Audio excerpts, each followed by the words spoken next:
संतो जगत नींद न कीजे, काल न खाए कल्प नहीं व्यापे, देह जरा नहीं सीजे। और उलट गंग समुद्र ही सोके, शशि और सूरज ही ग्रासे। नौ ग्रह मार रोगिया बैठे, जल मह पिंड ग्रासे। और बिन चरण को दहूँ दिस धावे, बिन लोचन जग सूझे। संशय उलट सिंह ही कहीं ग्रासे, ई अचरज को बूझे। औंधे घड़ा नहीं जल डूबे, सूधे सो जल भरिया। और जिही कारण नल मीन मीन करो, गुरु परस दे तरिया। बैठ गुफा मह सब जग देखे, बाहर कछु न सूझे। और उलट बान पारधी ही लागे, सूरज होए सो बूझे। ज्ञान कहे कबहूँ नहीं गावे, अन बोला नित गावे। और नट बट बाजा पेखन पेखे, अनहद हेत बढ़ावे। कथनी बदनी निज के जेह, ई सब अकत कहानी। और धरती उलट आकाश ही वेद है, ई पुरुषन की वाणी।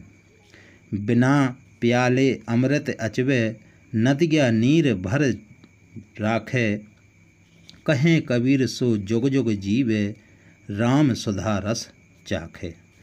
तो कबीर साहब कहते हैं कि हे जिज्ञासुओं, आप लोग नाना कल्पना रूप निंद्रा के बस में क्यों पड़ गए। जो कल्पना समुद्र में नहीं पड़ते हैं, वे काल के चक्र में नहीं आ सकते। अतः प्रलय काल में भी अभिक्रिय जैसे के तैसे ही रह जाते हैं, और उसका देह स्वरूप कभी जरा अवस्था से आकांत नहीं होता। भाव यह है कि तत्वज्ञानी सर्व द्वंद्वों से मुक्त हो जाते हैं। कल्पना समुद्र में पड़े हुए योगियों के मतों का द्वंद्वाद कराते हैं। ठह योगी कहते हैं कि प्राणायाम द्वारा ब्रह्मांड में चढ़ाई हुई श्वासा रूप गंगा नाना शोक संताप रूप समुद्र को सुखा देती है। भाव यह है कि समाधि काल में ब्रह्मा प्रपंच नहीं भासता है, और वही उल्टी गंगा चंद्र इंगला तथा सूर्य पिंगला को भी ग्रास लेती है। भाव यह है कि योगी जन सुषुम्ना काल में ध्यान लगाते हैं, अतः सुषुम्ना नाड़ी के चलने से उक्त सूर्य और चंद्र का लय हो जाता है। इस अभिप्राय से गरा से कहा है, पश्चात 9 द्वारों को बंद करके रोगिया यानी योगी निश्चल हो जाते हैं।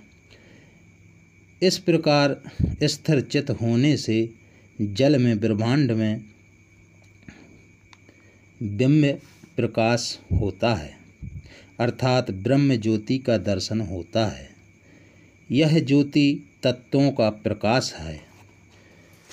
जो प्रकाश दिखता है वो तत्वों का प्रकाश है। यहाँ पर यह रहस्य है कि प्राणवायु प्रकाशशील है, अतः ब्रह्मांड में प्राणों के आयाम से वह केंद्रित होकर ज्योति रूप से भासने लगती है। योगी लोग उक्त ज्योति को आत्म रूप समझकर उसकी ब्रह्म ज्योति रूप उपासना करते हैं। ये सब मन की कल्पनाएं हैं। सतगुरु कहते हैं कि हे संतो, इन योगियों का मन रूपी वासना प्रभंजन में पड़कर बिना ही चरणों के 10 दिशाओं में दौड़ता रहता है।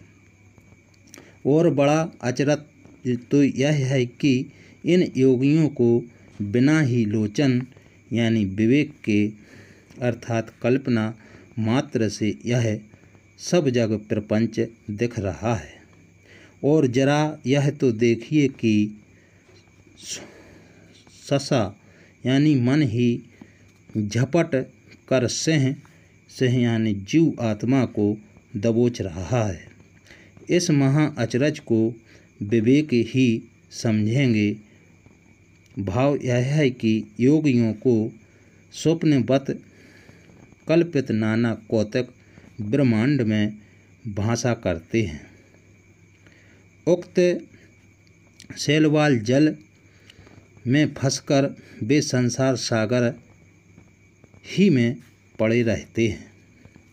संसार समुद्र को तैरने का उपाय बताते हैं। जिस प्रकार औंधा घड़ा जल में नहीं डूब सकता है, किंतु सीधा होने से ही उसमें जल भरा जा सकता है, इसी प्रकार बहिरंग वृत्ति में चित्त प्रचिति लित प्रतिबिंब नहीं पड़ सकता है, किंतु अंतर दृष्टि वृत्ति में ही पड़ सकता है। अतः मुमुक्षुओं को उचित है कि वे उक्त अनात्म प्रपंचों को छोड़कर तथा आत्मनिष्ठ महात्मा की शरण में जाकर मुक्ति के साधन आत्मज्ञान को प्राप्त कर लें, जिससे कि अनाशय ही भवसागर से पार हो जाएं।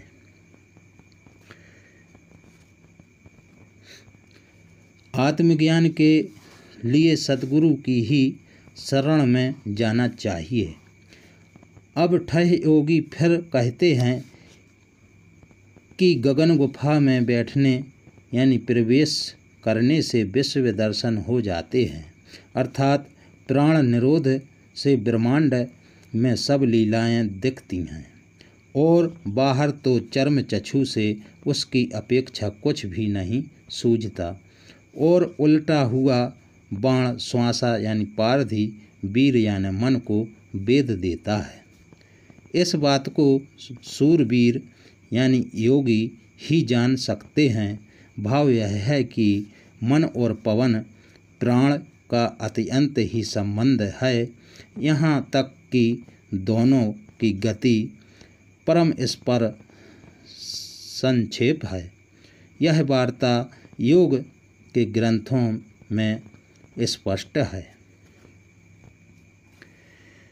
मन बड़ी तेजी से श्वासा रूप बाणों को चलाता रहता है, परंतु जब ब्रह्मांड में प्राणों का निरोध कर दिया जाता है तब वे ही बाण उलटकर इस मन पारधी को वेद देते हैं, अर्थात मन का ब्रह्म प्रपंच मिट जाता है। अतः यह मूर्छित सर्प की तरह समाधि काल में पड़ा रहता है। अंतर योगियों को यह भी उचित है कि वे व्याखरी वाणी का संयम करें, अर्थात ज्ञान मूक हो जाएं तथा अनबोला अनाहद शब्द का सदैव अभ्यास करते रहें और पेखनी बाहा दसों को नट के बाजे की तरह समझकर अनहद अनाहद शब्द से हेत प्रेम बढ़ावें। भाव यह है कि व्याखरी संयम से दिव्य अनाहत शब्द सुनने में आता है। यह योग शास्त्र में प्रसिद्ध है। योगियों को यह भी आवश्यक है कि पूर्ण विवेक और संयम से सारे कार्यों को सिद्ध करें, क्योंकि ये सब बातें बड़ी कठिन हैं। दृढ़ अभ्यास के होने पर धरती पिंड रूप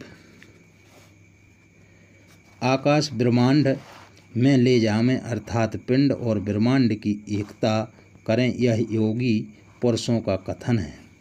अब कबीर साहब कहते हैं कि ये मर जीवा अमृत पीवा का धस मरसी पाताल, गुरु की दया साधु की संगति निकर आए ये ही द्वार।